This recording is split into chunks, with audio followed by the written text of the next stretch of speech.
Est-ce que vous reprenez le chiffre que Yannick Jadot avance? Il dit que nous finançons la Russie à hauteur de 637 millions par jour, nous, Européens. Alors le chiffre, l'ordre de grandeur est juste, mais il faut le dire à quoi ça correspond.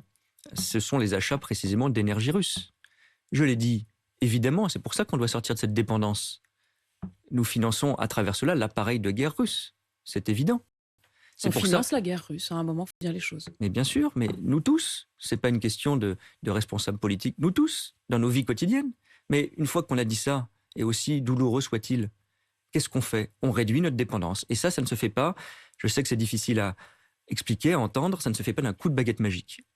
Quand il y a des accélérations de l'histoire, il y a des drames comme cela, ce qui était impensable, on doit le penser.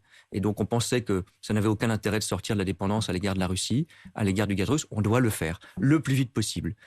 Mais il faut l'organiser. Et vous voyez, on avait des discussions dans notre choix énergétique il y a quelques semaines. On disait il faut un choix vert, nucléaire, énergie renouvelable. Le président a parlé de souveraineté énergétique. Ça paraissait un peu théorique. On voit bien à quel point dans nos choix énergétiques, la question de l'indépendance est cruciale, d'où l'importance du nucléaire, d'où l'importance des renouvelables. Marine